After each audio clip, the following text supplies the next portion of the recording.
boyfriend or something.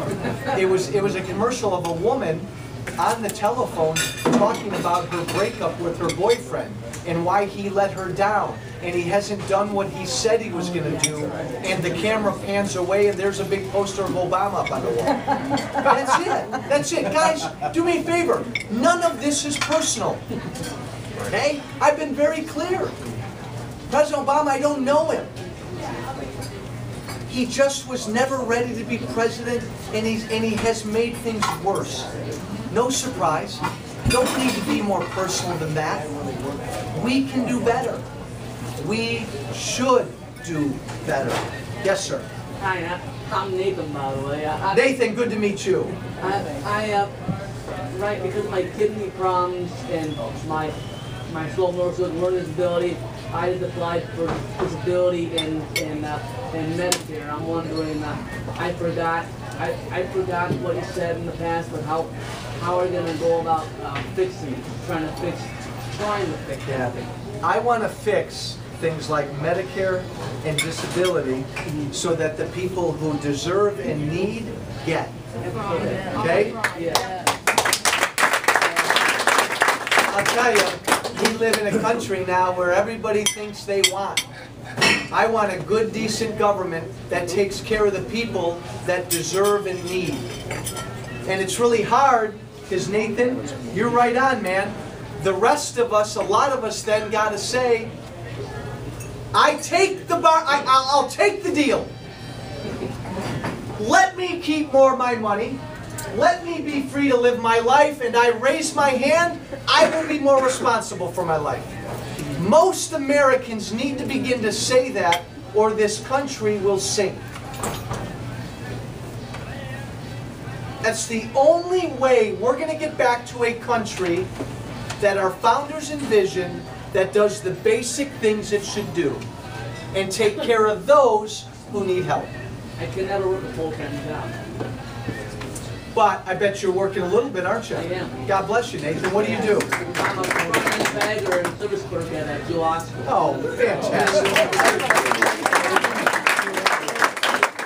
Been there for 13 years. Which Jewel Osco? Where is it, Nathan? Right by the Ricardos. Right over there? All right, this is an order from the congressman. What days are you there? Thursday. When are you next there? I'm here on this Thursday from 4 to 8. Okay. If you want to hear me speak again, you have to go to Jewel Thursday from 4 to 8. Say hello to Nathan. Nathan, thank you for coming. God bless you. Thank you. Yes, sir. Two things. One, you said 40 and 40, but it's not. It's 50% don't even vote. So you're 40 of the 50 and 40 of the 50 and whatever's left. So Well, how do you get the other 50? Here's what I'm saying. Of those that could vote, 40% is going to vote Dem no matter what. 40% is going to vote Republican no matter what. Of those that could. Where's the 50 then? So what you actually end up with is a very small percentage of the voters put someone in. Oh, well, I can't argue with that. Okay. The second thing is, Can't argue with that. Basically, because of the United States government, we used to be an American. We're no longer Americans. So what you end up with is you vote for the black vote, we go for the Hispanic vote, we go for The young vote, the old, the senior vote. They divided us up. No, stop, my good friend. What's your first name? I'm going to tell you now. Touche. Congressman deserved that. Joe. It's Joe. Joe. Joe. You are correct. Many politicians do that. Not all of us. The government does. Well, yes, because many politicians do, so our government tends to reflect that. Can't argue with you, and it's wrong. Look at the way politicians campaign. Not me, but a lot of politicians. Look what Obama's doing. Look what they do. Obama needs to get the women vote energized.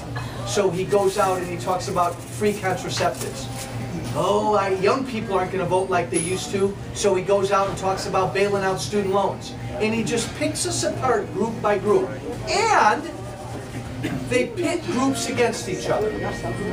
Rich against the poor, young against the old, black against white, Hispanic against white, students against workers, you name it, city against rural. It's wrong, because I don't know, I tend to believe like you believe, we're all Americans, we're all in this together, we all should be treated the same, and I want all of our tax rates to be the same. So I agree, but guys, we rag on our politicians a lot, and we should. Nothing's going to change unless this country wakes up. Your politicians aren't going to change anything on their own. I can tell you they're not, unless we demand change. And for too long, and I don't know you well enough, but I'm going to say it, you've been asleep, you've been asleep, you've been asleep, and you've been asleep. We've let it get this way. We live our lives, raise our family, try to grow a business. Every couple of years an election comes along, Kathy, but we don't really pay attention. And we tend to keep voting for the same people. And then now, in the year 2012, it's like all of a sudden we woke up and we've said, oh my God, we're broke. I'm losing freedoms. How did this happen? Politicians, what did you do? You turn this around if we demand our politicians do it. And voted for you, Joe. Well, all right, but here's the deal. I'm a odd, weird duck in Washington. That's why we like you.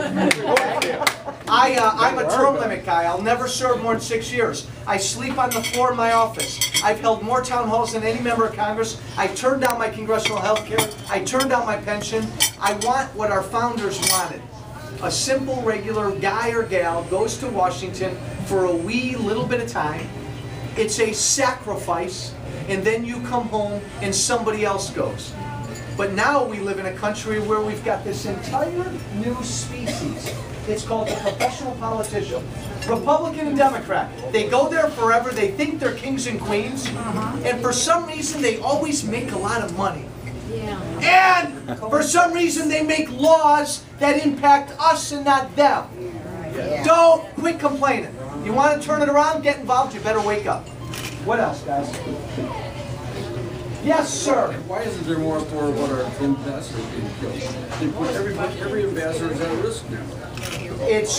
I am at a loss for words. What was the question? Why is there not an outrage or an investigation for what happened in Libya? The media covered Obama. Because the media's giving them a pass. I'm at a Exactly loss. right. We should be screaming from the mountaintop. Congress should be demanding an immediate investigation, and they're beginning to. The media, oh my God, all the media cares about is what Mitt Romney said. They don't care about what Obama did. They don't care about the fact that. But again, the media's not doing their job, but Congress has got to do theirs and call for an immediate investigation as to why 4 Americans were killed in a consulate that was unprotected. Yes, sir. Yes. What can the House, the Republicans in the House do to get the funding back for the statistical abstract that Obama wants to pull? It's $2.9 million a year. We've had it for 130 years. It gathers data from all over the country. It's very important to everyone. And he'll give $450 million to the Muslim Brotherhood, but $2.9 million for all the statistical data in America. He's ending. I'll confess that I don't know, and I will look into it. And when we're done here, tell me a little more.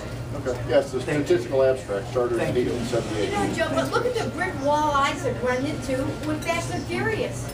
You know what? If Obama don't want this out, it's not coming out. Period. Case closed. I agree, guys. I agree. But we got 35, 36 days to go.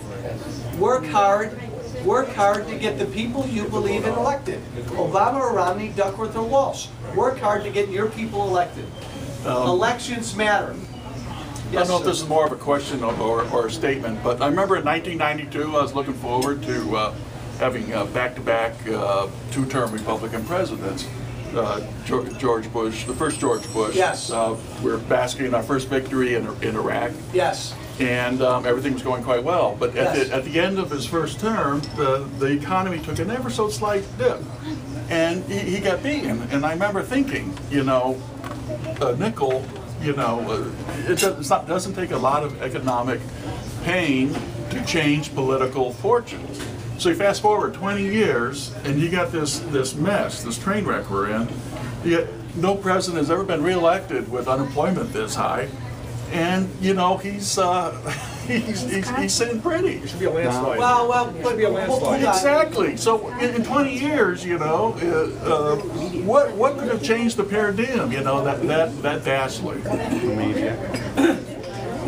They were pretty bad 20 years ago, though, too. They're worse these days. They're not even a true reporting agency anymore. In my opinion, from what I've seen over 20 years of actually working in the business and being behind the scenes, like Clint Eastwood said, a lot of us, when you work in the business, you got to keep it close to your chest when you're conservative. And the object is to report the news. I don't see that. I see selective reporting going on, and whatever is deemed as balanced. And if anybody, a good indicator is, whether you like it or not, like Fox News, the reason that they claim to be fair and balanced is because they are. All statistical reporting shows that they have the most balanced pro and con reporting that goes on, and they're #1 in cable news for a reason. How many businesses can start up from scratch, from somebody putting up their own money and creating an entity that can combat all the other news agencies? And there's only one, mind you, against all the other ones. And I left the business because I was just disgusted with the one-sided slant that goes on. They might be reporting something, but it's the light that they're reporting it.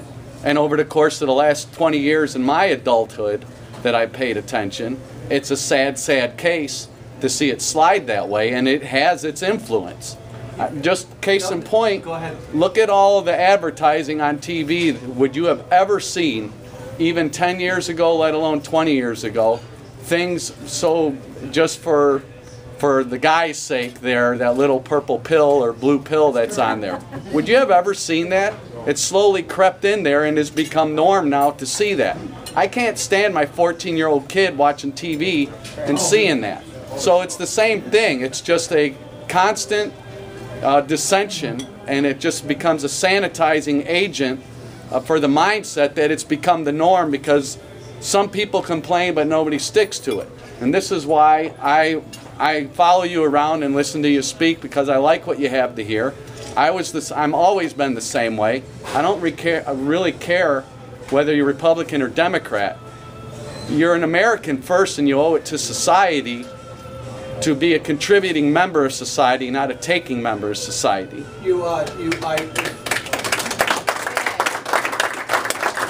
And one other thing, Quickly, yeah. real quick, and you might have seen him on the ballot earlier. My cousin Pete was running for judge as an interim or a replacement style one, and his deal was no pension Pete. Even from his fellow Republicans that he was supposedly siding with, he was catching flack from them because of the, I'm sorry, you make $180 a year as a judge, or even $130, period. That's what you get. I don't even believe you should get a pension, #1, except for Social Security. And #2, why do you need such stellar health care? With that kind of income, you should be able to go get your own and afford it. And that's why, and he was lambasted by his own side because he views the big picture, not what's in it for me. Well, because And that's why I support you Well, because- wholeheartedly. And you nailed it. Look, when I first went to Washington, it feels like 100 years ago, but when I first went there and I said, I'm doing these things, I'm a term limit guy, that didn't get me on the best committees. I'm not taking a pension, I'm not taking a health care. That didn't make me many friends. It's made life difficult for me among Republicans and obviously Democrats. You've seen the RV. We're driving a 1984 RV around the district. And on the RV it says, time to grow up. Time to grow up. And my political staff fought me on that. They said, you can't have a campaign slogan like that. You're going to lose voters if you look voters in the eyes and say, time to grow up. Right? Right? Right. Because we've trained our politicians like seals to get reelected every 2 years. All they want to do is get reelected. They pray to the God of reelection every night, and to get reelected, we've taught them, Republican and Democrat,